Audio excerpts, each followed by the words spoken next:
Welcome back, and today we're going to be focusing on arrays and area models. So if I were to give you this question, how would you go about counting these? This is set up very similar to an array. We just want to figure out how much we have. So an array is a stack or a grouping of a specific number of items arranged in a specific order that would help you easily count by rows and columns, or by groupings. In this case, we could see that we do have a row here, a row there, a row there, and a row there of equal amount of pieces. That would be a total of 4 rows. If we were to count the number of columns, that would be 1, 2, 3, 4, 5, 6. So that would be a total of 6. So we know that this grouping, this array, is a representation of 6 groups of 4, which means that it is 24. But we also have 4 extras, so we don't want to exclude those, so we would just add those to our total, and we would get 28. So the array portion is what is easily grouped into C. So array models are just arranged in rows and columns. So we see that this whole one here is a very large group. Now, if we separate them, it makes it easier. For example, if we have 5 right here, and then I can easily take these 6, I have made this into a 5 by 6, which makes it easier for me to deal with, and it don't get lost within the other 6 that I got across. So I can split this whole 5 by 12 up into smaller pieces that make it easier to work with. So I have 5 and 6, which we know to be 30. And if I take this 5 by 6, that could also be 30. And if I add those up together, I get 60, which is the exact same thing as saying I have 5 by 12. That 5 by 12 is exactly the same quantity. Now with multiplication, you can also do array models that are arranged in a way of groupings, such as we have a group here, group there, and a group there. Those are 3 groups by 3 groups. So that tells me that if I had a specific amount in each group, I can then take a specific amount from each of those and multiply it towards the number of rows.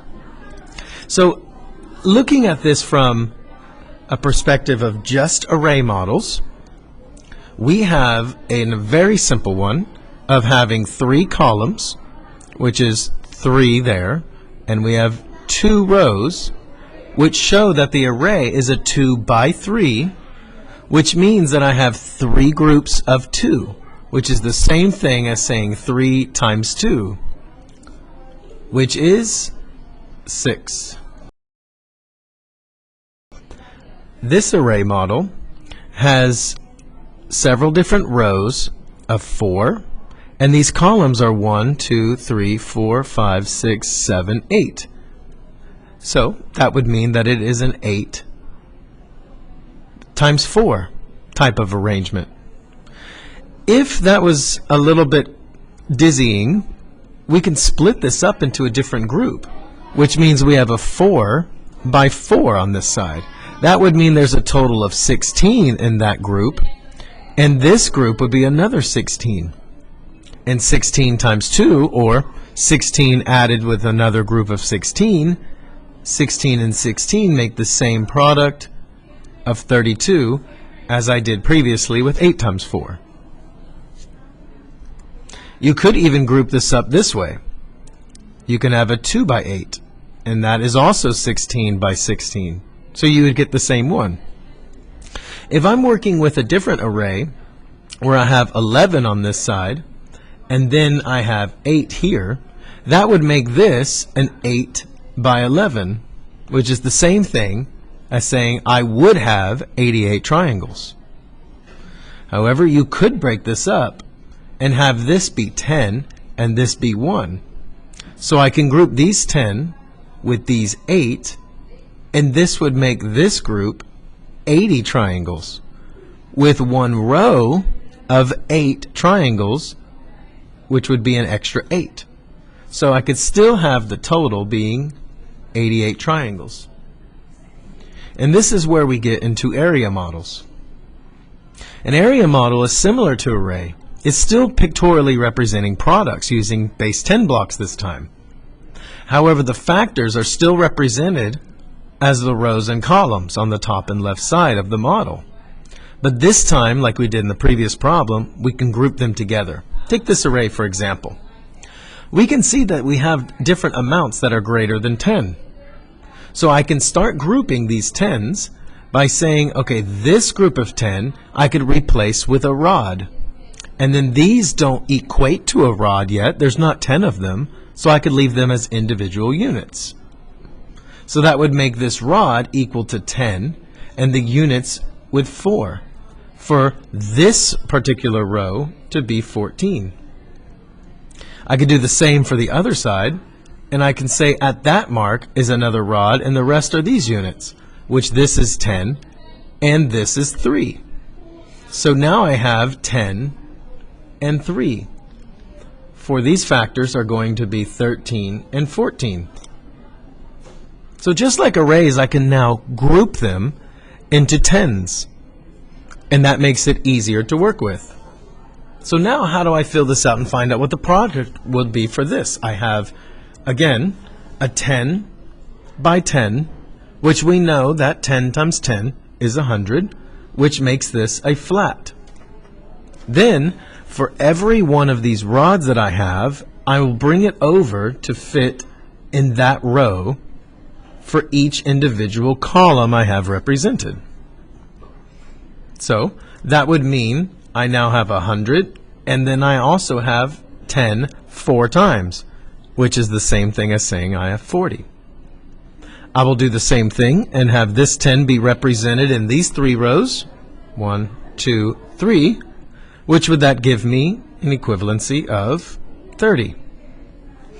So I have 100 units, 40 units, and 30 units, and finally I would just bring down these 1 units to each individual spot because I'm not able to fit another whole 10 unit rod into each one. So those would just come down, and then I would get my product by adding all of my partial products. So once again, this is a 10 and this is a 10. That equals 100 because if I had a 10 in every single column, then that would be able to equal 10 10 times.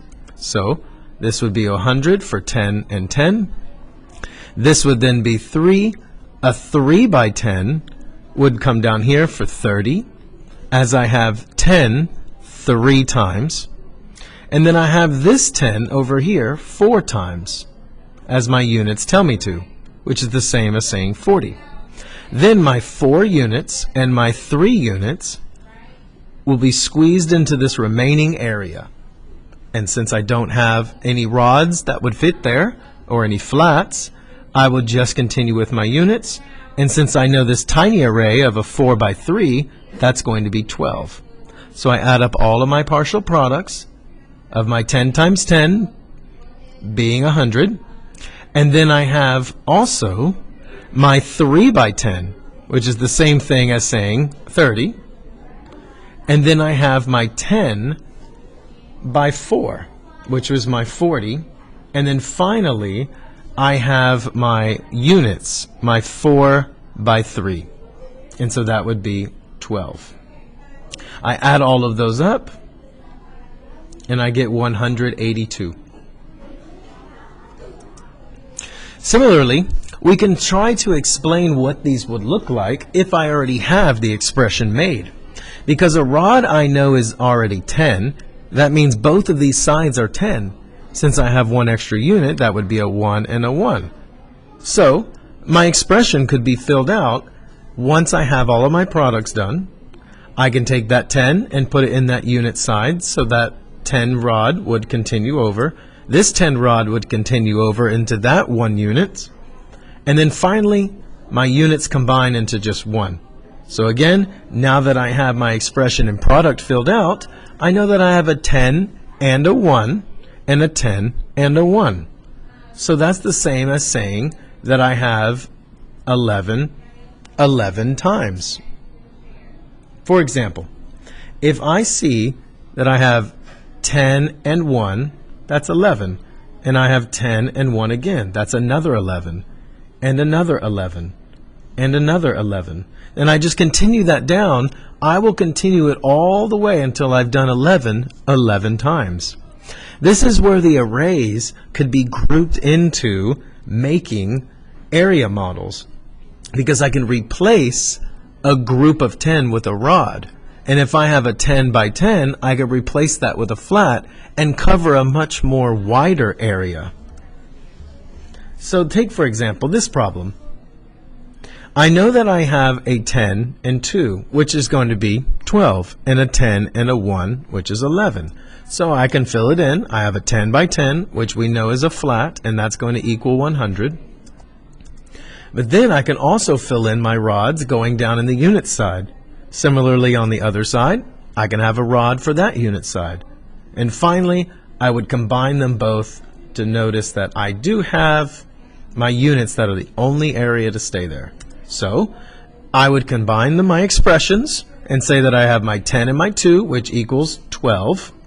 And then I also have my 10 and my 1, which gives me 11. So my expression would be 11 times 12, which is the same thing as saying I have 12 here, 12 there, 12 there, 12 there, 12 there, and I can continue that 11 times. So my array would be 12 11 times. So take this one for example. I can easily say that this is a 10 by 10, so I know it's going to be a flat, and that flat is going to equal 100 units. But now I have a rod, and I'm going to individually place a rod for each one of those unit columns. This rod would carry down to these units 3 times. And then I would carry down this unit to this unit side, this unit to that unit side, and then I would continue on and say I got these 4 that are coming down into each one of these 3 rows. So now I have all of those fixed. I could say this is 100, this is 40, and this is 30. And because this is a 4 by 3, I can see that this would be a total of 12. So I will have my expression written as 10 and 4, which is 14, 10 and 3, which is 13. So my expression is 14 times 13. To get your answer, you would just add up all the partial products. I know that would be 100, 40, 30, and 12. So after I add all of those up, I would still get 182 as my answer for 14 times 13. Take this one for example. I have 2 different 10s. So that would mean I have 2 flats, because a 10 times a 10 is going to be a flat, and this 10 times that 10 is still a flat. Now I have my rod 1 time, and then I have this rod that would come down here 3 times. This rod is still going to take up this row 3 times, and then I have a 1 group in 3 different rows. So my expression for this one would be that I have a 10 and a 3, which is 13, and a 10 and a 10 and a 1. So this 10, 10, and 1 is going to be added up for a sum of 21. So my expression is 13 times 21. If you wanted to know the product of that, you would just do partial products and say that I have 100 for a flat, 100 for a flat, an extra 10, 3 more 10s, 3 more 10s, and then 1, 2, 3 units. So that's the same as saying I have 200, 210, 220, 230, 240, 250, 260, 270, and 3. So my product would be 273. If I wanted to find out what the expression is for this one, I know this is a flat, and so this 10 would be a rod, and this 10 would be a rod. And because these rods are individually assigned that don't make up a flat, I know that my units will just stay here. So I have 4 units that way, and I have 2 units this way. This would mean that I have a 10 and a 4, and I have a 10 and a 2, which then my expression lies to be 14 and 12. So 12 times 14 is my expression for this particular area model. If you wanted to know the partial products for this, to find out what the real product is of those two factors, I would just add up. I have 100, I have 40, I have 20, and I have 4 and another 4, which is just 8. So my total is 168. Similarly with this one, I know I have a flat, so this is a 10 by 10, as that now equals 100. I have 2 units, and I have 2 units. So this is a 12 by 12. My products would be 100 plus 20 and 20, which is 40, plus 4 individual units, so that's 144.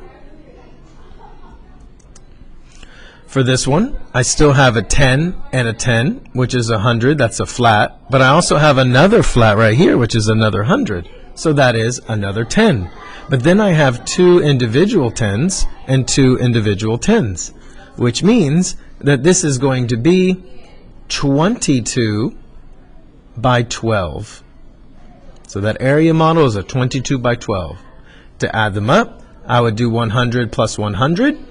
That would be 200, plus a 10, 20, 30, 40, 50, 60, and 4 left over, for a total of 264.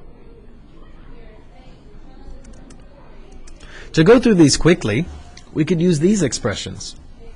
I see that this is a 10, and this is 4. So that would be a 14 by 4 individual ones. That would be 14 times 4. If you wanted to find out the partial products, you would just do 10, 20, 30, 40, and then you would do a 4 by 4, which is 16. So that would be 40 plus 16, for a total of 56.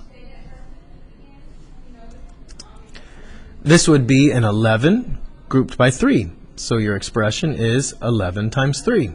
Your partial products would be 10, 20, 30, and then 3 individual ones for 33. We have a flat, which is going to be 100. That means this is a 10 by 10 with 1 extra column and 1 extra row. That's the same as saying 11 times 11. That would mean you would have 100, a 10, and a 1 for 121. This is a flat, so this is a 10 by 1, and this is a 10 by 3, which means that this is a 10 and 3 and a 10 and 1, so my expression would be 13 times 11.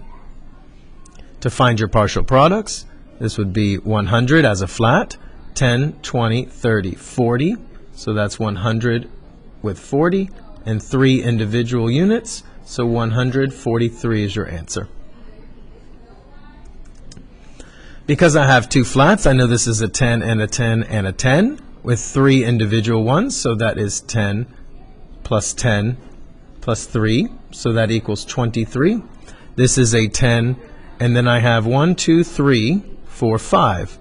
So that is a total of 15. So my expression is 23 times 15. To find this partial product, a 100 plus 100, that's 200, and then I would count by tens. 10, 20, 30, 40, 50, 60, 70, 80, 90, 100, 110, 120, 130. Count up my individual units. I know that this is a 3 by 5, so that's 15. I'd count these up and get 345. So 23 times 15 is 305. So I continue here. This would be a 10 by 10. My individual units is a 4 by 4. So my expression is 14 times 14. To find out the partial products, this is 100, 10, 20, 30, 40, 10, 20, 30, 40. A 4 by 4 is 16. So this is 180 plus 16, which we know to be 196. This is no different. I still see that this is a flat, so that's worth 100 units as a 10 by 10. And then I have 1, 2, 3, 4, 5, 6, 7, 8, 9. And then I have 1, 2, 3, 4, 5, 6, 7, 8. So I have a 10 by 8 and a 10 and 9, which would then make my expression 18 times 19. If you wanted to know your answer, you would just take 80 plus 90. That would be 170. So 100 plus 170 tens. And then I have a 9 by 8. That would be a total of 72 units. Adding all of this up, we get 342. Similarly here, I have a 10 by 10 and a 10 with 4 extra units for the row. And then I have a 10 and a 1, 2, 3, 4, 5, 6, 7. So that would make this a 17. So that's a 17 times 10, 20, 34. So my expression is 17 times 34. To find your partial products, you would then take a flat plus a flat plus a flat, which is the same thing as saying 300. And then I have to multiply 70 times 3, which would be 210, and 40, which would be a total of 250. Then I would just take up my units and add them to my remainder. And then I would get my partial products. Continuing with just the expressions, I have a 10 by 10. This one is also a 10. 1, 2, 3, 4, 5, 6, 7. And then 1, 2, 3, 4, 5, 6, 7. This is a 17 and a 17 with another 10 for a total of 20 and 7. And then this 10 and 7. Which we know 10 and 7 to be 17. 20 and 7 equals 27. So my expression would be 27 times 17. To get your partial products, you would add up all of your remaining flats, longs, or the rods, and the units. This one is similar. This is a 10 and a 10. 1, 2, 3, 4, 5, 6, 7. And this is a 10 and another 10 for 3, which is a 10 by 10 by 3, which is 23, and 10 by 10 and a 7, which is a 27. So this expression is a 23 times 27. This one is a flat, so this is a 10 by 10. 1, 2, 3, 4, 5, 6, and 1, 2, 3, 4, 5. So my expression would be a 15 times 16. Now this one looks confusing, but just keep on track with I got a flat, which is the same as a 10 by 10, which this means I have 10 there and 10 there, 10 there and 10 there. So far, this side is 30, and this side is 30 with 2 extras. So that means I have a 30 times 32 as my expression. This is a 10 by 10 by 10 by 10. So far what I know they're going to be is a 20 times a 20. Let's figure out what the ones place would be. This is going to be in units of 1, 2, 3, 4, 5 units. So that is 25. This side is 1, 2, 3, 4, 5. So that's another 25. So my expression is 25 times 25. So area models are no different when it comes to partial products. You don't have to always have every base 10 block in order to do this. You could break them up and make your own area models. For example, if you know that you're going to take your 10s by 10s, you can go ahead and break them up. Instead of saying 29 times 43, you could do 20 times 40, and then take that 9 times your 3. So 20 times 40 is 800. 9 times 3 is 27. And then I'm going to take my 20 times 3 for 60. And my 40 times 9 for 360. Once I have all of my partial products, I can add them all up and get my total. Similarly with the 2 by 1 digits, if you're just doing 5 times 34, you can break this up into tens and ones. So you have a 5 in your ones already, times a 30, times a 4. And once you get the partial products, you add those up, and you'll get your answer. If you want to learn more about this, just rewatch the video, or you can watch another video I had with other area models. If you already get it, keep on practicing, and we'll see you next time.